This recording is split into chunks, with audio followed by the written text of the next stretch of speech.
This is Mike Downing of Bear Pop Comics. Okay, so I'm back with another haul. I'm trying to fight the glare monster, guys. I have not figured out how to fight it. So, of course, I'm going to have to put a filter on this video because it's either too much light or too little light. If anybody in here knows what a good idea to do, and maybe I need to do something with the ring light. But what happens with the ring light when it's too close? It puts glare on the plastic because I got everything in Mylar.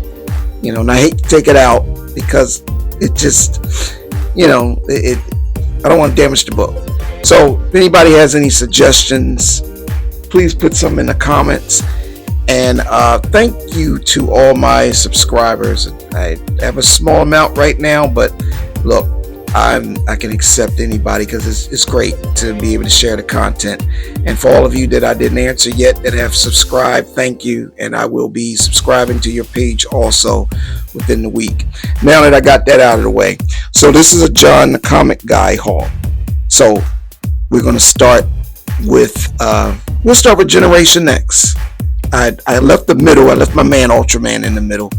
Before I get into that, I'm a kid at heart, and I'm showing my age because that's the Ultraman from, I think, 1967, 68, or somewhere, the original Ultraman run. So I have it in DVD, and look, I enjoy it. But they did an upgraded Ultraman that is also on Netflix. I think it's still on there, and it's in animated form. That's great too. And Marvel Comics picked up the license for Ultraman, so I just keep it around. I'll probably be showing you some of my other superhero DVDs that I have in the near future, and some of the other superhero based stuff. So with that being said, I'm getting back to what I just said I was going to do. We're going to show you Generation X. This is a Pacello piece. I like Chris Pacello, and this is number 2. So I got this from John the Comic Guy. By the way, John, I'm on the search for number 1. If you can get number 1, I had it a while ago and I sold it, so I'm trying to get it again. I think something's going to happen with these guys in the future. You can quote me because it could happen. So we'll put that to the side. We're done with that. So we have Pacello and, just still got to marvel at the art of Pacello. You just still got to look at it before can't just rush through a Pacello piece. Those who know, All right. So put that over here. And we also have Generation X number 3, Pacello again. Now, this is a book also that I had that I let go in the sale. I try not to get too caught up into holding on to them. That's what graphic novels are for, trade paperbacks, and I sell them too. Okay, and we have Pacello number 4, Holiday Spectacular, which is coming in right in time.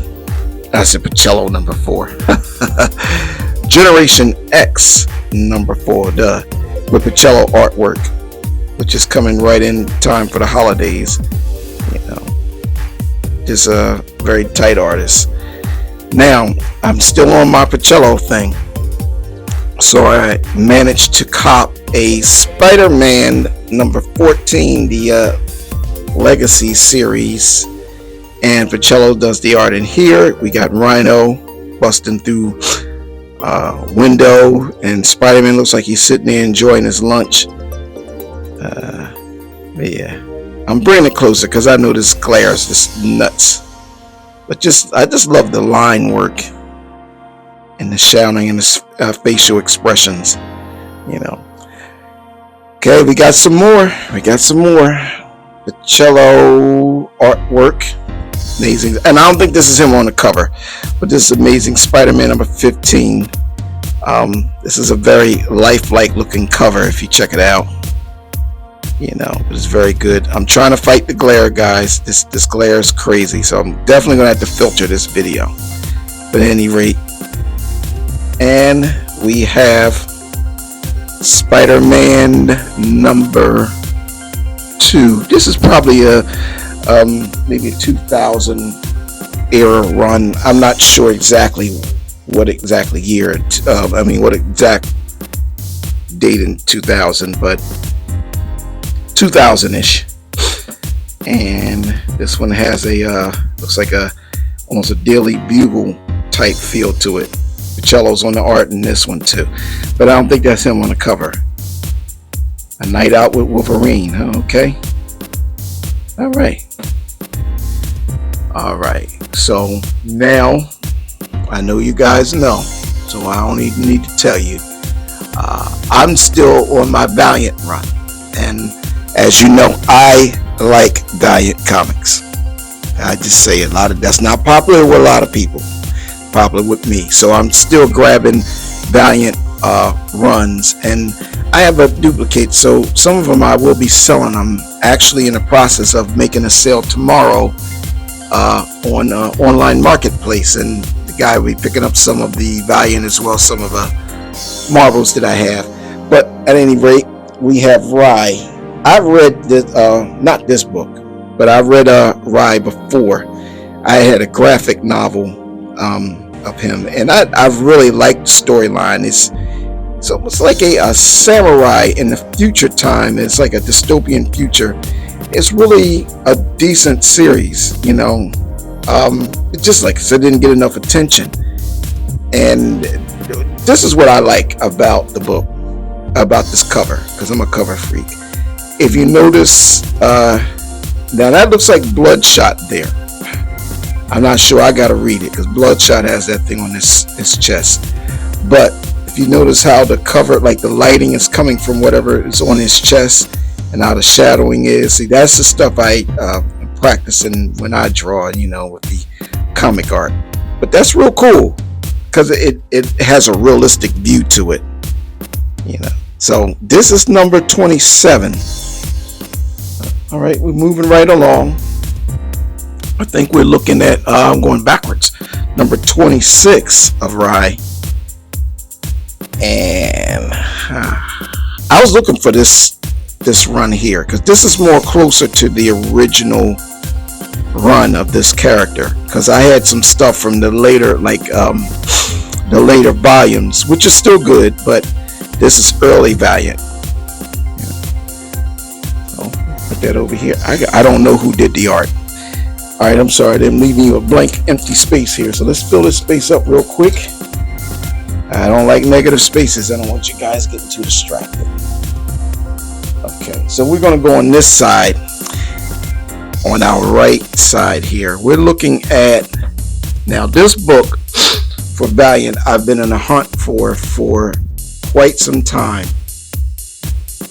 And this is Valiant number 0. It's in August. This is probably it came out in the 90s, but this was X-O Man of War number 0. And I would always see this book advertised, but never, ever, ever, ever, ever could I find it. This came from John the Comic Guy. And I seen it, I got a pull box with that brother. So I seen it, I was like, oh, yeah. He stuck it in there. I said, man, how'd you know I was looking for this book? It's been about 10, maybe 15 years I was looking for this book. Could never find it. Not even in dollar bins. I couldn't find this book. And when they first brought him out, which I always liked him, they always used to advertise this book. And I couldn't even find this book. But this art is fire. It's fire. It has a very Iron Man-ish type feel to it. So I liked it so much. I didn't only get one, but two of the X-O Man of Wars, number 0. And now for all the people who say, oh, Valiant ain't this, you gotta admire this front artwork. You gotta admire it. You gotta, I think my man Bob Layton might have did this. He used to draw for Iron Man, and that's why it looks so tight. I'm just guessing. I'm pretty sure it's Bob Layton's art. So, move right along. We have X-O Man of War number 42. These are not in any particular order. I'm just grabbing what I can find, and I might have the other numbers in my garage. because I still have a healthy Valiant collection. Some I will sell, some I will not let go of. So this is Exo Man of War, and he's taken on Shadow Man. Shadow Man always has been popular with Valiant Comics. So I'll keep that. Okay, look. If you hear that banging noise down over there, I dropped some books. That's okay. They'll be okay. They hit the floor. All right, so we're moving to this one here. I want to knock down Ultraman. Got to get a better position. This is a graphic novel, trade paperback, the Valiant Era collection. I've never seen it. I've never read it. So I will be cracking this open out of the plastic. And we got Solar on the cover. Looks like Shadow Man, Bloodshot, Turok, the Eternal Warrior. And I'm not sure who that is running around in that red shirt. I don't know if it's one of the Harbingers. I don't know.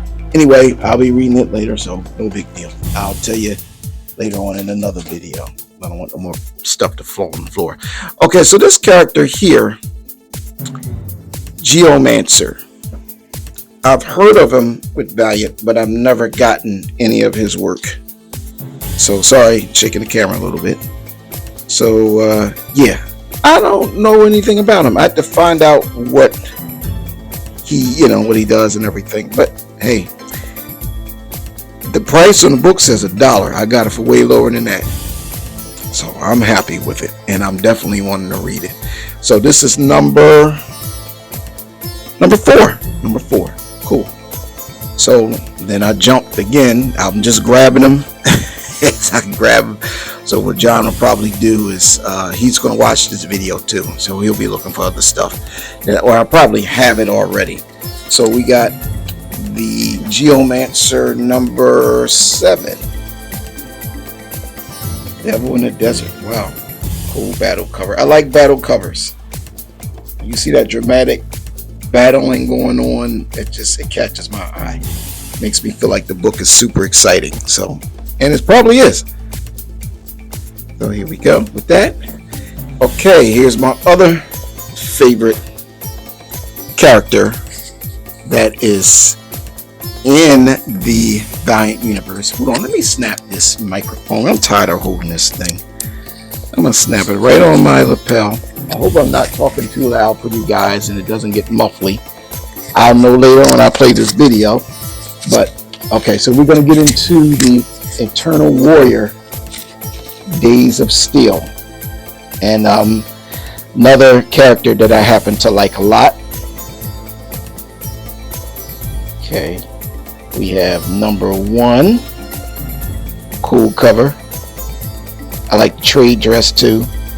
Full box review. Interesting. It's in great condition too. But I usually don't. John doesn't sell anything that's under, like, pristine condition, unless it's like a reader's copy, and usually some of them are pretty good too. So, all right, okay, and we're going into external. External. So I'm making all kind of mistakes today. Eternal Warrior number 7, and that's Eternal Emperor.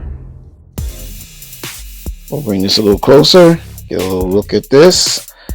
These are great covers. I mean, I get inspired. To me, the investment, because when I'm drawing, I can just pull them out and get inspiration from what I'm watching, what I'm reading and what I'm looking at, just the artwork with the cover. All right, so we have some more. Sorry about that blank space there. No, there on the other side. Okay. So now we're going into Turok. I only had number 1 of Turok, the Dinosaur Hunter. And he's a classic character from the Dell Publishing days. I never was interested in him when he was doing the Dell Publishing, when he was on that other. I didn't really like it too much. It was kind of dull back in the day, but they're valuable now too. But nevertheless, when Valiant picked them up, I liked them. So I'm going to start over here. This is number 2. Turok number 2. I had to check out to see who did the art later on. Okay. We have Turok number 3. Great reptilian water fighting scene. You know, look like he's about to drown and blood drawn. Exciting stuff, you know. Now we jump to secret weapons. I'm almost complete my set of secret weapons. This might have, maybe this book might do it. I got to do my inventory when I go into the garage. But secret weapons number 14. Okay. I like all these covers. It's great. I just like how you catch somebody's attention. When you come into a comic shop, joining the stuff on the wall, the covers have to catch your eye. So you thinking it's like, okay, let's look at the companies.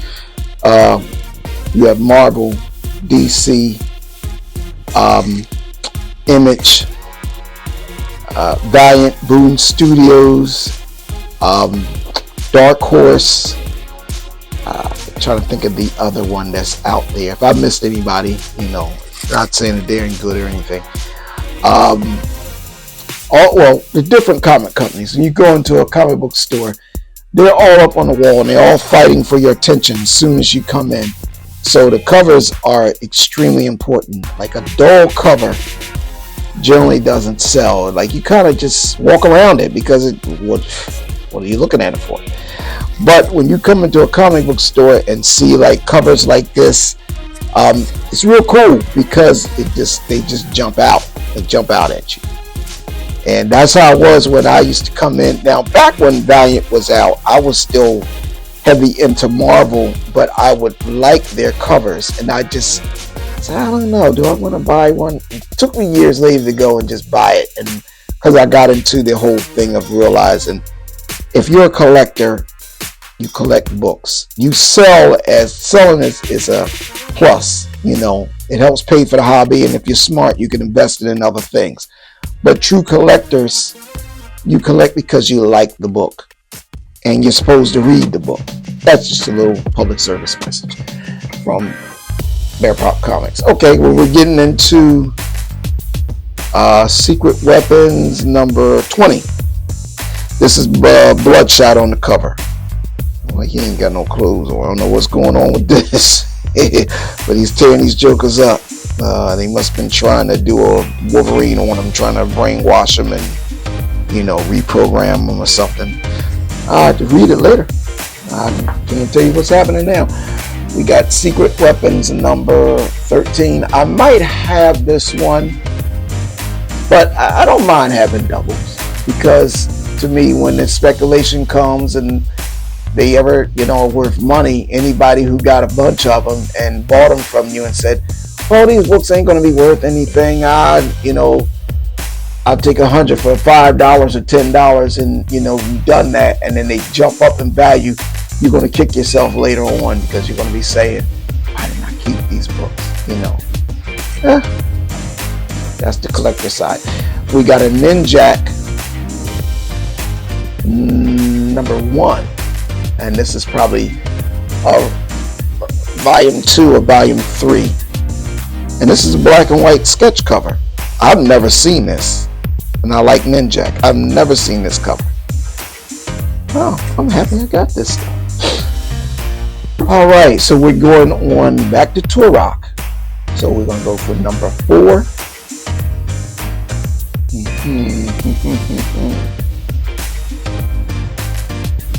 I gotta figure out who's doing this art. I just like this art. Very detailed here. Okay, and number 5 on this side. I'm not even gonna pull that closer because you guys can see it. I like that one. That one's cool. It's got a real street feel to it. And you got a number 6 over here. So we got Turok 5. And Turok number 6. So we're going to take this one, slide this over here. We have a Turok, The Empty Souls, number... what number is this one? This might just be like a one-shot. Well, anyway, I got it. So think that wraps it up for the Turok stuff. I hope you guys enjoy. I will have a whole lot more coming up next. And the thing I'm going to get into with these videos is I've collected a lot of online comic art, from covers of books that I want to just regular online, like people post a lot of their favorite artists online. So I'm going to do a art gallery in the future, and I'm going to narrate it and just, you know, show you guys some of the stuff that I like as comic art and some of the books that I'm looking for. But that's coming in the near future. Also, there will be more episodes of The New Girl coming up, and I think you guys are watching and enjoying all the content I'm putting up. So you will see me in the near future with Bear Pop Comics doing more stuff. And please remember, the music that you hear underneath is from me, and that's under the Kickback Lounge.